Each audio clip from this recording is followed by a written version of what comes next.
नमस्कार, दिन भर की बड़ी खबरों में आपका स्वागत है। मैं हूं आंचल।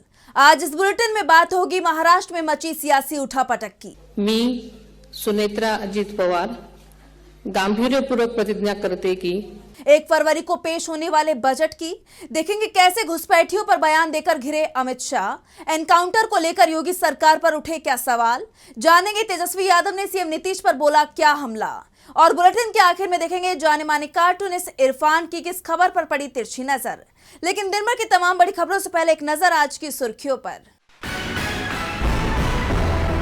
अब सीआईडी करेगी अजीत पवार विमान हादसे की जांच। 28 जनवरी को हुआ था हादसा। केंद्रीय नागरिक उड्डयन मंत्रालय की भी समानांतर जांच रहेगी जारी।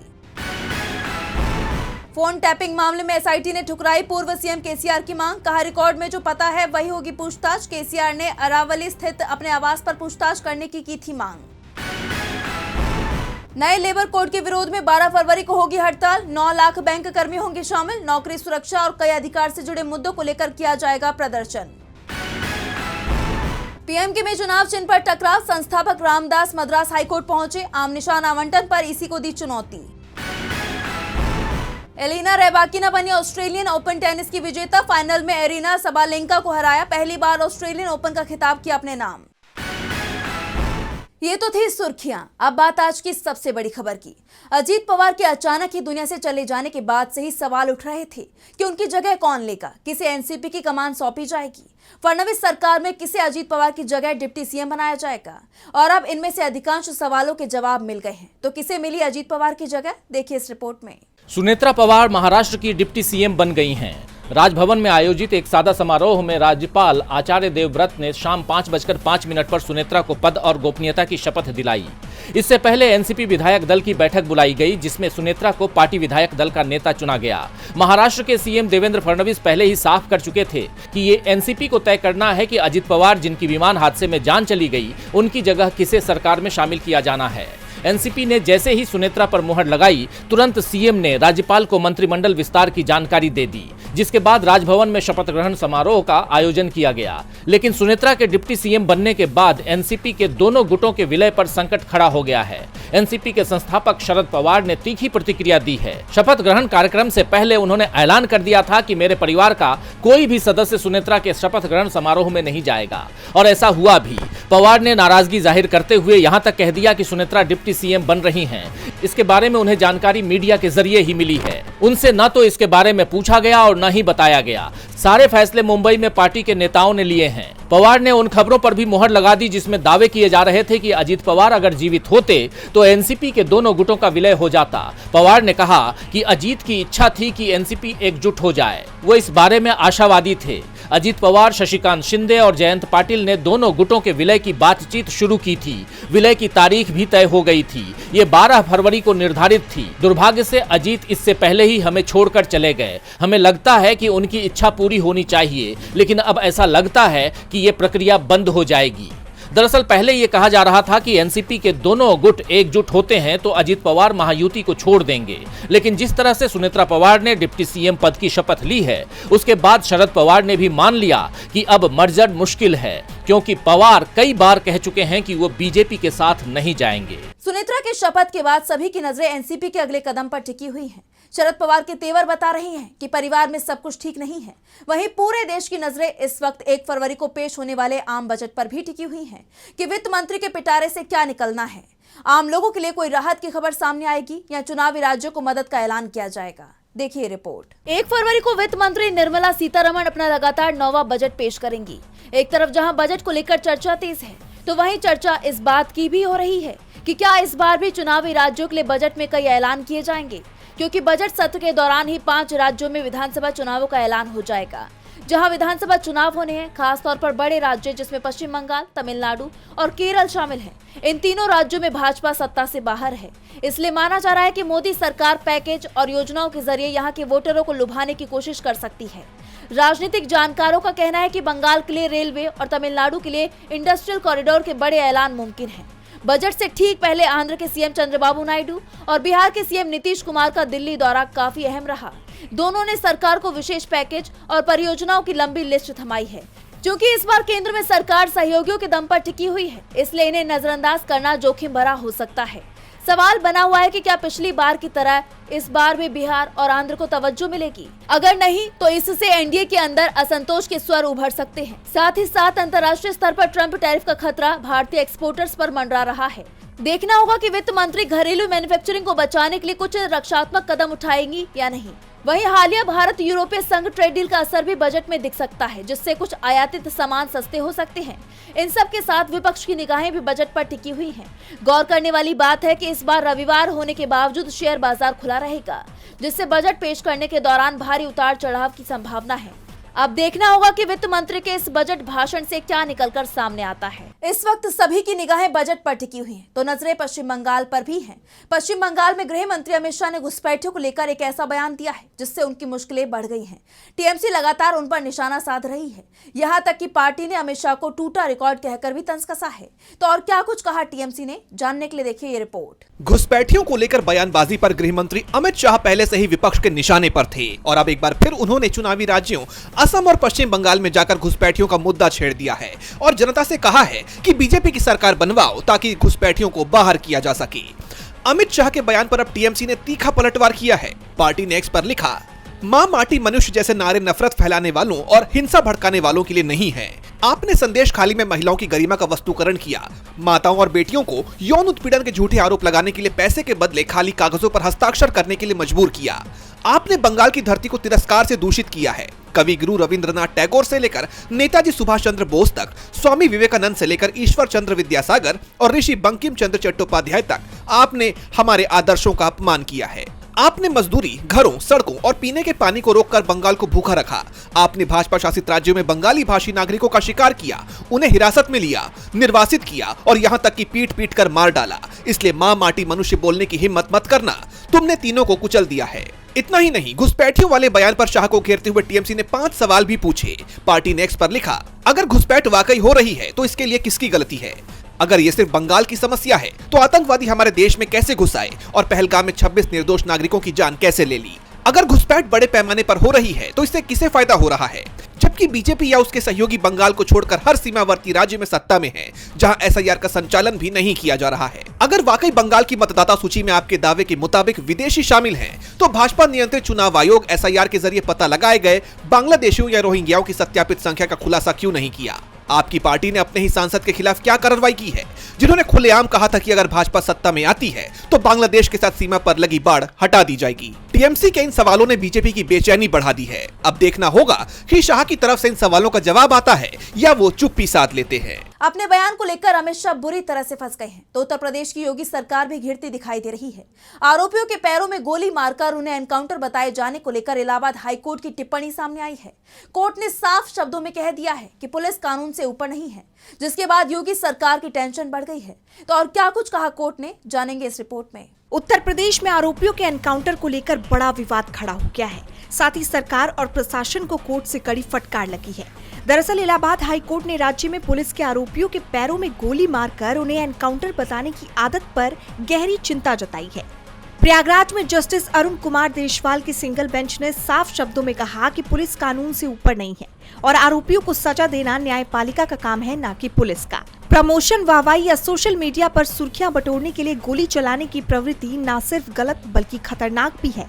आरोपियों के शरीर के किसी भी हिस्से पर गोली मारना कानूनन अस्वीकार्य है। किसी भी एनकाउंटर में अगर फायरिंग या गंभीर चोट होती है तो सख्त नियम स्वतः लागू होंगे। बता दें, हाईकोर्ट ने पुलिस के लिए 6 पॉइंट गाइडलाइंस जारी करते हुए इनके पालन को जरूरी बताया और सुप्रीम कोर्ट के PUCL बनाम महाराष्ट्र मामले में तय दिशा निर्देशों को सख्ती से लागू करने का आदेश दिया। साथ ही चेतावनी दी कि अगर इन निर्देशों का पालन नहीं किया गया तो संबंधित SP और SSP को सीधे तौर पर जिम्मेदार माना जाएगा और व्यक्तिगत रूप से अवमानना की कार्रवाई हो सकती है। तो वहीं इस मामले में सपा प्रमुख अखिलेश यादव ने एक्स पर पोस्ट किया कि झूठे एनकाउंटर प्रशासन को भ्रष्ट करते हैं। कोर्ट के अलावा किसी और का सजा देना खुद में एक गुनाह है। आपको बता दें, कोर्ट की ये टिप्पणी मिर्जापुर के राजू उर्फ राजकुमार और 2 अन्य आरोपियों की जमानत याचिकाओं पर सुनवाई के दौरान की गई। ये तीनों अलग अलग पुलिस मुठभेड़ों में घायल हुए थे। कोर्ट ने नोट किया कि इन घटनाओं में किसी भी पुलिसकर्मी को चोट नहीं आई, जिससे हथियार के उपयोग की आवश्यकता पर सवाल उठते हैं। राज्य सरकार ने अदालत को बताया कि मुठभेड़ के संबंध में एफआईआर दर्ज की गई थी, लेकिन घायल का बयान ना तो मजिस्ट्रेट के सामने और ना ही किसी चिकित्सा अधिकारी के जरिए दर्ज किया गया। हाईकोर्ट ने इसे सुप्रीम कोर्ट के दिशा निर्देशों का स्पष्ट उल्लंघन मानते हुए पुलिस की कार्यप्रणाली पर कड़ी आपत्ति जताई है। एनकाउंटर को लेकर यूपी में विवाद खड़ा हो गया है तो बवाल बिहार में नीट की छात्रा की जान जाने को लेकर भी मचा हुआ है। छात्रा के शोषण के मामले में एनडीए सरकार बुरी तरह से गिर गई है। जन आक्रोश और विपक्ष के ताबड़तोड़ हमलों के बाद एक्शन तो ले लिया गया, लेकिन सरकार की मुश्किलें कम नहीं हुई। आरजेडी नेता तेजस्वी यादव ने नीतीश सरकार की घेराबंदी की है। तो क्या कुछ कहा तेजस्वी यादव ने, जानेंगे इस रिपोर्ट में। बिहार में नीट की तैयारी कर रही छात्रा के साथ शोषण और जान लेने का मामला लगातार तूल पकड़ता जा रहा है। इस मामले में विपक्ष की तरफ से सरकार की घेराबंदी जारी है। वहीं जनता में भी जबरदस्त आक्रोश देखने को मिल रहा है। विपक्ष के दबाव के चलते ये मामला अब सीबीआई के हवाले कर दिया गया है। बिहार सरकार के इस फैसले के बाद भी नीतीश सरकार की मुश्किलें बढ़ी हुई मानी जा रही हैं। इस मामले को लेकर बिहार विधानसभा में तेजस्वी यादव ने सरकार को आड़े हाथों लिया है। उन्होंने एक्स पर पोस्ट किया, नीट छात्रा का शोषण और जान लेने का उद्भेदन करने की बजाय बिहार सरकार ने केस को सीबीआई को सौंपने का फैसला लेकर फिर साबित कर दिया कि बिहार का प्रशासनिक ढांचा भ्रष्ट, अयोग्य, अदक्ष और अनप्रोफेशनल है, जो एक शारीरिक उत्पीड़न और जान लेने के केस को भी नहीं सुलझा सकता। पुलिस से अधिक ये बड़बोली एनडीए सरकार के करप्ट और कंप्रोमाइज तंत्र की विफलता है, जिनके कर्ता धर्ता मंत्री, मुख्यमंत्री दिन रात आकाश पाताल से अपराधियों को पकड़ने की डींगे हाँकते हैं। तेजस्वी यादव का ये बयान न केवल इस केस तक सीमित है, बल्कि बिहार की समग्र कानून व्यवस्था और प्रशासनिक क्षमता पर सीधा हमला माना जा रहा है। उन्होंने नवरूणा केस का जिक्र करते हुए सरकार से सवाल किया कि नवरूणा केस जैसे अनेक मामलों में सीबीआई 12 से 13 वर्षों से आरोपियों को नहीं पकड़ पाई तथा जांच भी बंद कर दी।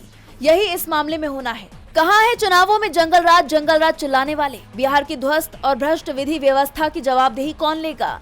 क्या फिर सरकार द्वारा हेडलाइन मैनेजमेंट के जरिए ध्यान भटकाने की कोशिशें होंगी? जैसा आप जानते हैं कि पटना में नीट की तैयारी कर रही एक 18 वर्षीय छात्रा 6 जनवरी को अपने कमरे में बेहोश पाई गई थी। करीब 5 दिनों तक कोमा में रहने के बाद 11 जनवरी 2026 को उसकी जान चली गई। शुरुआत में पुलिस ने इसे नींद की गोलियां खाने से गई जान जाने का मामला बताया था। हालांकि परिजनों ने छात्रा के शरीर पर चोट के निशानों का हवाला देते हुए इसे शोषण और साजिशन जान लेने का मामला करार दिया। वहीं फॉरेंसिक जांच के बाद ये साबित हुआ कि छात्रा के परिजनों के आरोप सच थे, यानी इस मामले में शोषण की पुष्टि हुई है, जिसके बाद प्रशासन हरकत में आया, जिसके बाद दबाव में आई सरकार ने इसकी जांच सीबीआई से कराने की सिफारिश कर दी। तेजस्वी यादव ने नीतीश सरकार पर जोरदार हमला बोला है तो सीएम स्टालिन ने भी एआईएडीएमके पर निशाना साधा है। तमिलनाडु में जल्द ही विधानसभा के चुनाव होने हैं। ऐसे में जनता को लुभाने के लिए तमाम वादे किए जा रहे हैं। इस बीच राज्य के सीएम एमके स्टालिन ने बड़ा दावा किया है, साथ ही एआईएडीएमके पर सवाल भी खड़े किए हैं। तो क्या कुछ कहा सीएम स्टालिन ने, जानने के लिए देखिए ये रिपोर्ट। तमिलनाडु में विधानसभा चुनाव कुछ ही महीनों में होने वाले हैं। इसे देखते हुए सभी राजनीतिक दल सक्रिय रूप से चुनावी तैयारियों में जुट गए हैं। इस बीच राज्य के मुख्यमंत्री और डीएमके प्रमुख एमके स्टालिन ने एआईएडीएमके को आड़े हाथों लेते हुए कई सवाल खड़े कर दिए हैं। उन्होंने ईपीएस यानी ई पलानीसामी पर सरकार की योजनाओं की नकल करने का आरोप लगाया। सीएम स्टालिन ने दावा किया कि पलानीसामी निश्चित रूप से मुख्यमंत्री नहीं बनेंगे। सीएम ने उन पर अपने वादे पूरे न करने का आरोप लगाते हुए कहा, ईपीएस डीएमके सरकार की योजनाओं की नकल कर रहा है और उन्हें वादों के रूप में पेश कर रहा है। क्या एआईएडीएमके ने 2011 और 2016 में किए गए वादों में से किसी को पूरा किया? क्या एआईएडीएमके ने चेन्नई और कन्याकुमारी के बीच तटीय सड़क बनाने का अपना वादा पूरा किया? एमके स्टालिन ने आगे सवाल किया कि आपने कहा था कि राशन कार्ड धारकों को मोबाइल फोन्स दिए जाएंगे, वो फोन कहां हैं? आपने मुफ्त वाईफाई की बात कही थी। सभी पंचायत क्षेत्रों में अम्मा की दोपहिया वाहन मरम्मत केंद्र कहां हैं? उन्होंने आगे कहा कि लोगों को पता है कि एआईएडीएमके अपने किए गए वादों को पूरा नहीं करने वाली है। पलानीसामी जो तमिलनाडु के लिए आवाज नहीं उठा सकते, एक हारे हुए व्यक्ति हैं। उन्होंने कहा कि हम वादे के मुताबिक महिलाओं को उनके अधिकार के रूप में 1000 रुपए प्रदान कर रहे हैं। डीएमके सरकार ने सरकारी कर्मचारियों की 22 साल पुरानी मांग पूरी कर दी है। हमने महंगाई भत्ता 17% से बढ़ाकर 58% कर दिया है। एक तरह से सीएम स्टालिन के हमले से एआईएडीएमके घिर गई है। अब इसका डीएमके को कितना फायदा मिलता है, ये तो आने वाले वक्त में ही पता चलेगा। सीएम स्टालिन ने तमिलनाडु में फिर से सरकार बनाने का दावा कर दिया है तो डोनाल्ड ट्रंप दावा कर रहे हैं कि हमने ईरान को बुरी तरह से घेर लिया है, हमारे जंगी बेड़े ईरान के करीब हैं।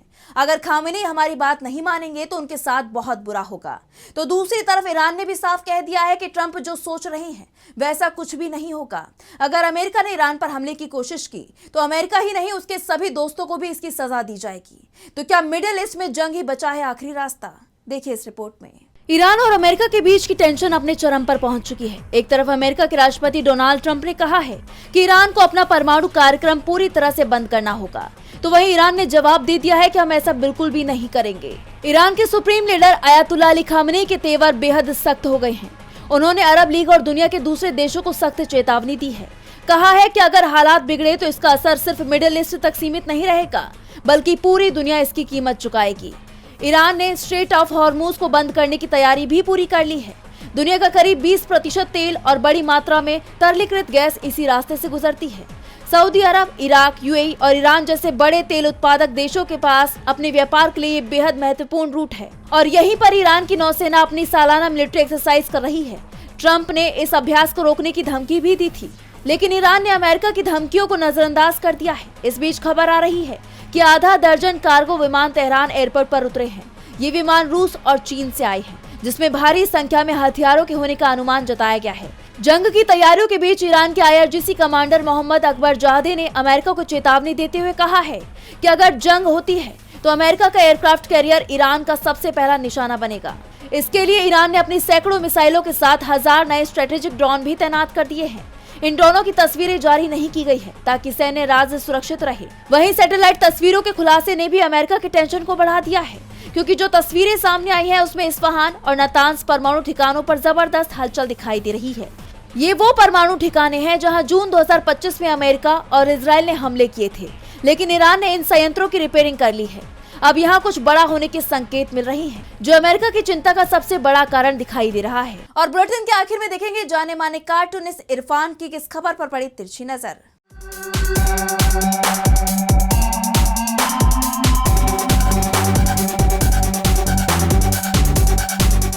हलवा तैयार है, चौकियां नहीं। मेरा मतलब है कि बजट तैयार है।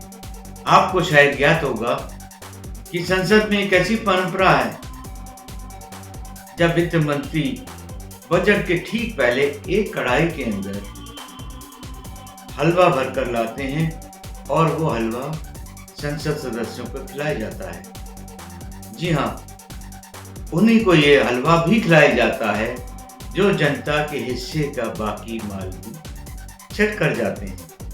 अब देखना यह है कि वित्त मंत्री के पिटारे में हलवे के अलावा कल आने वाले बजट में क्या करा रही जनता के लिए, जो महंगाई के दर्द से, बेरोजगारी के दर्द से और आयकर के दर्द से करा रही है, उसके लिए कोई बाम वगैरह है कि नहीं।